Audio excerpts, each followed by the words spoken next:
We watching the truth about Steve Will Do It. Damn, man. I don't know if too many people know about him. He's a dude that got famous. I'm gonna say dude. I'm not gonna say his race, bro. He was out to say bring race at all, but he gave back to a lot of people, and I guess YouTube don't like that or something. I don't know why, but that's none of my business. But he did pretty good. Like he's a pretty good guy. As I seen, even when I watched Fresh and Fitted, I seen that I think he's just a humble, nice guy and can see things. SteveWillDoIt gave away over $1 million in cash, 32 cars, 52 watches, and 3 houses before having his channel permanently deleted by YouTube. His Mr. Beast level generosity earned him 1 million subscribers in his first month making content. One of the I'm trying to see if I can do fastest growing how can he do it? We can't. YouTube channels in history. But Steve is nothing like Mr. Beast, and YouTube executives are not fond of his business practices. From drinking challenges and illegal substance challenges to meetings with Donald Trump and promoting offshore gambling casinos, YouTube wanted him off their platform forever. But the reason they did it is so small it's almost unbelievable, leading us to realize that Steve's story is a scary warning sign for all creators. Steven Delenardis has always been the guy who will do what it takes to get your attention. His first YouTube channel, started in 2012, shows him attempting the cinnamon challenge in his friend's backyard. Yep. My fault. So look, got famous out doing some stupid shit. Try swallowing it! Swallowing it! Swallow it! 1 year later, he randomly met one of his YouTube idols, Shoe Nice, and challenged him to a burger eating contest. Steve was constantly testing his body's limits. After dabbling in bodybuilding competitions in high school, meeting his girlfriend, and going through the typical teenage party phase, he was desperate to make something of his life. At one point I was like, enough is enough. Like, I just wanted to do, I wanted to be something. That's when I started making Instagram videos again. In April of 2017, the infamous SteveWillDoIt Instagram account was created. His friend Alyssa Wilson actually made the account for him and even came up with the alias SteveWillDoIt, and he would truly live up to his name. From downing bottles of hot sauce with no hands to eating chewing tobacco on tortilla chips, Steve was punishing himself for other people's entertainment. But 2 months after starting his new career, he was arrested in Florida at the age of 18, charged with possession of marijuana, possession or use of drug equipment, and knowingly driving while license suspended. He disappeared from Instagram. Then a few months later, Steve was arrested again at the age of 19 years old, this time for possession of marijuana with intent to sell, possession of drug equipment, and resisting arrest. He was now on probation and his life was spiraling down. SteveWillDoIt is making a comeback. Can people request things for me to do? Anything but liquor. Eager to get his life back on track, he remained consistent with his crazy challenge videos, even though they were only being posted to a few hundred followers. But one of those followers was about to change his life. Steve, the story with him, I think my boy Matt, who ran the Full Send IG. Okay. I think he sent me, or Lucas, or both of them, they sent me like a video of Steve, and he was chugging Jack Daniels on his driveway, like a full. Disgusting. I think bro. it was like a 2-6. Yeah. It's disgusting. Like, what? Yeah. Like, I Crazy. saw that, and he's just on his driveway, and he just pounds the whole 2-6. And I was like, I've never seen that in my fucking life. Kyle Forgard was one half of the YouTube channel Nelk, which in 2018 was already over 1 million subscribers. Not only were they known for being viral pranksters, their brand and slogan, Full Send, was based around the idea of being reckless, heavy drinking, partying-based lifestyle. So when Kyle discovered Steve, he knew he would fit right in with the Nelk boys. Just a few months after their first DM exchange, in late 2018, Steve made his first appearance on the Nelk channel in a video called Drinking and Lectures Prank. And we want to introduce you to one of our boys, SteveWillDoIt. What's up? Good, baby? What's up, man? Nelk fans immediately latched onto Steve. They loved his genuine smile and willingness to do anything. He started to play a larger role with each video he appeared in, helping Nelk create more viral videos like We Completely completely ruined a wine tour in Italy that has close to 10 million views to date, where Steve infamously slammed a bottle of wine and dove across a table, shattering every glass along the way. In under 1 year, Steve Will Do It gained 1 million followers on Instagram, making underage drinking videos on probation. At this point, he was too popular to just be a side character on the Nelk Boys channel. Listen up and get ready.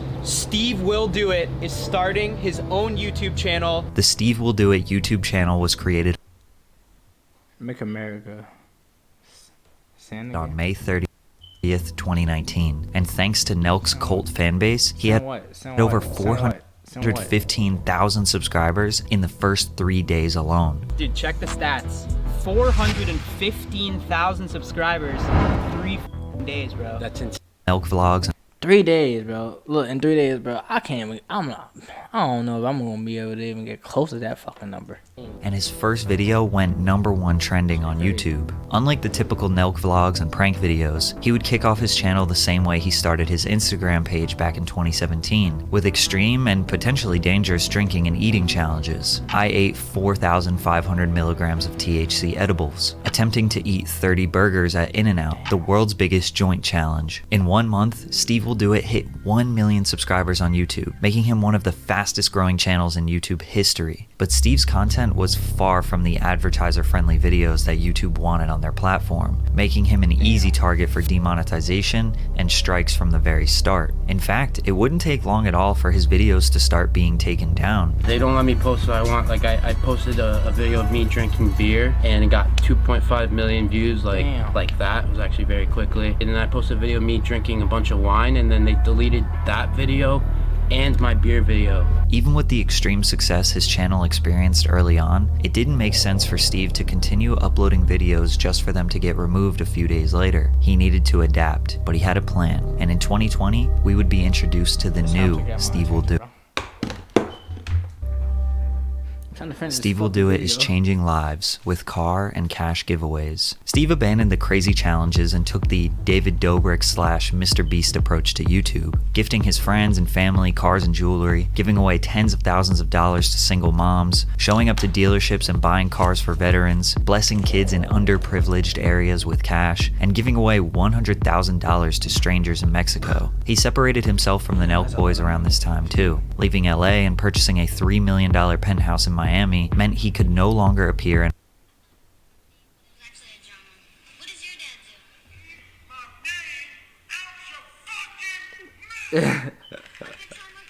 all their prank videos and vlogs. It's pretty wild how successful Steve's videos were because he didn't really have any concepts. It was just a weekly lifestyle vlog where 50% of the content was him giving away stuff, and each video would get a few million views. But YouTube didn't like Steve's presence on their platform. In the same videos where he would do extremely generous acts, he was smoking, going to the club with rapper 6ix9ine, and gambling. There are plenty of music videos on YouTube that portray the exact it got girls, liquor, alcohol, same lifestyle and are even more graphic, and those are fully monetized and generating hundreds of millions of views. But that is considered art. If a vlogger does it, it's considered not suitable for advertisers. Why?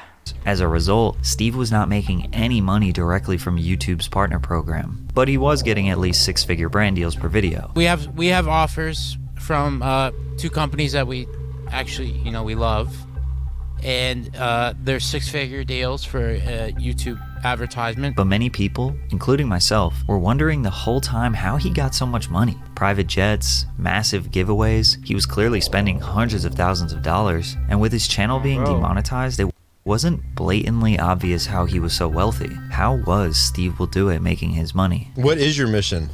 To be a billionaire. You're gonna be a billionaire. All right. To be a billionaire, yeah. Do you have a timeline for that?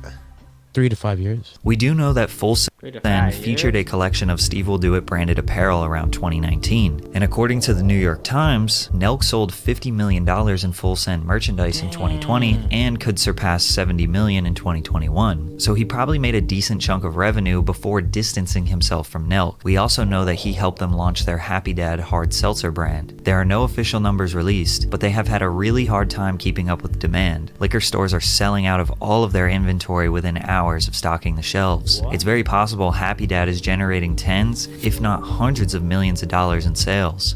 So they making money like that for real? Stevie Damn. even has a small percentage of ownership. That's big money. But just before Steve's demise, a questionable sponsor popped up and took the internet by storm. By the way, make sure you're drinking water. That's the same thing I said. Yeah. That's crazy. That's 5 free spins, baby. In 2021, Steve turned an addiction into one of his biggest sources of income, thanks to a sponsorship with the offshore crypto casino, Roobet. Alongside the likes of Aiden Ross, FaZe Banks, Rice Gum, and the rest of the Nell boys, Steve was now flying out to Mexico, since it was illegal in the United States, to gamble on the website and stream it for his millions of fans. Winning and losing up to hundreds of thousands of dollars in each session, it was hard for viewers to look away. This only increased the popularity of Roobet, who paid Steve big time money. After accidentally pulling up a conversation with another crypto casino, So is his money off of being a sponsor or ads? on his Is stream, he really making money there? Aiden Ross leaked that they were making more than Oh, that's like gambling money. $1.4 million a month from Roobet. Plus, Dang. Oh my God. 1.4 million these influencers a month, bro. were profiting off referral codes. The more viewers they got to sign up, gamble, and lose money on the site, the more money they made. Steve allegedly wasn't even gambling with That sounds like a scam. his own money at the time either, instead using a fake currency provided by Roobet. If I started like Oh, look at that. So that's putting my own money in this, I feel like I feel like if I just filled myself with 4,000, it's like, right? Like I feel like I could but also it could be dangerous. But I see it as there's no point in putting my body or your mind through that type of stress. Right? I don't need it. definitely don't need that, bro. Steve basically Damn, he just. admitted here that he's not using his own money, and he could never imagine himself doing that. But you tricking people to do it though.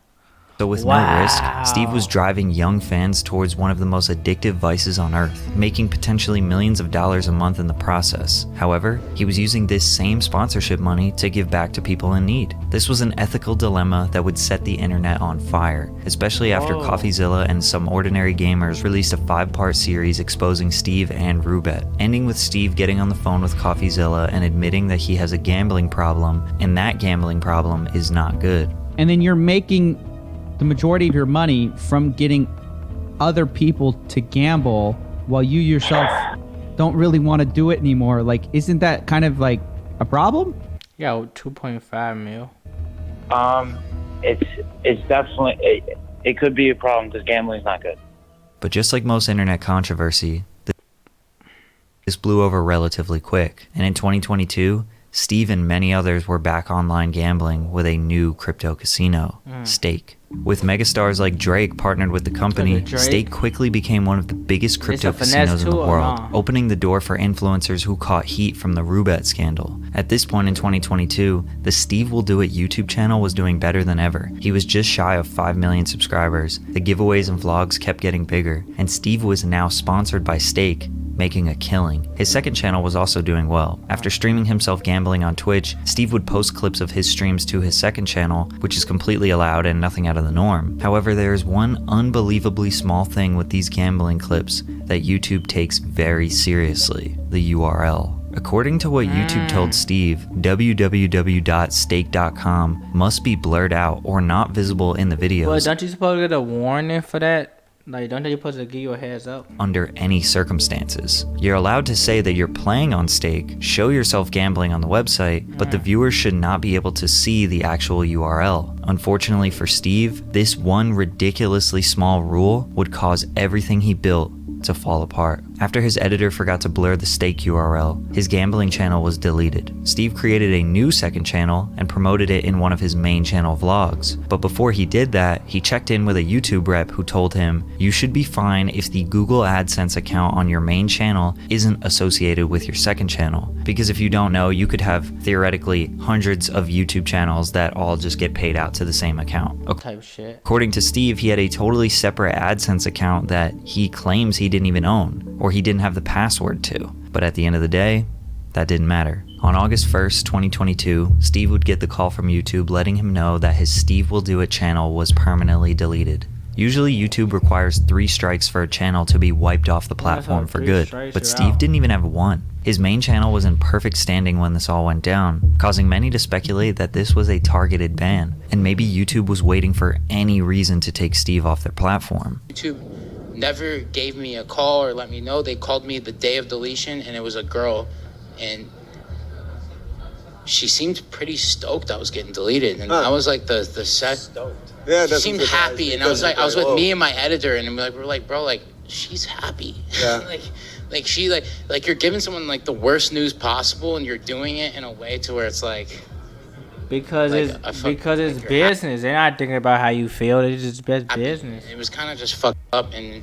So this YouTube employee, seeming excited, confirms his suspicion that it was a targeted ban. Damn. Because at first the only information that he got was that he had, quote, repeated violations of the community guidelines. But that's extremely vague. When the news hit, fans, friends, celebrities, they were all shocked and confused. If this happened when he was slamming alcohol and taking substances on camera, that would have made sense. But when he switched up his content, giving away hundreds of thousands of dollars to people, what happened? Well, Steve finally opened up about it many months later. Yeah, I post gambling clips on my second channel, which you're allowed to do. You're allowed to show yourself playing stake.com. You're allowed to say, I'm on stake. Hey guys, I'm playing on stake right now. But if stake.com is in the video, your channel, they delete the video, right? So the issue started on his second channel, SteveWillDoIt Gambling. His editor forgot to blur the stake URL in one of his videos. Do you think it was a setup, or he generally just forgot to do it? Which led to his gambling channel getting terminated. So Steve made a new gambling channel, but that qualifies as ban evasion. If you don't know, you aren't allowed to just start a new channel when your old one gets banned. And he made it even worse when he promoted the new gambling channel on his main SteveWillDoIt page. That now gives you... But why not? But wow, why not, I wonder? YouTube grounds to terminate his main channel as well. For example, that shit's scary.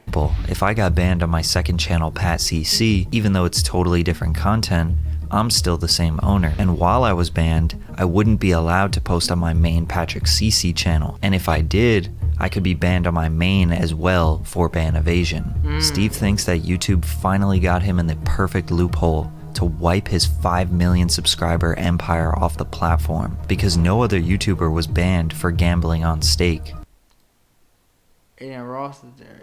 That's why he put his head right. It's crazy to think that this entire catastrophe came about because he forgot to blur a URL. From here, he signed an exclusive deal to make weekly content on the site Rumble in September of 2022. This site is becoming known as the free speech platform where banned creators flock to, since the terms and conditions are very, very loose. Since he's been banned, Steve has definitely taken a massive hit in relevance, since his viewership is much free pepper lower on the new site, and it in the hood for it. keeps getting lower with every upload. And now that he can never come back to YouTube, his career will never be at the heights that it once was. That shit's crazy.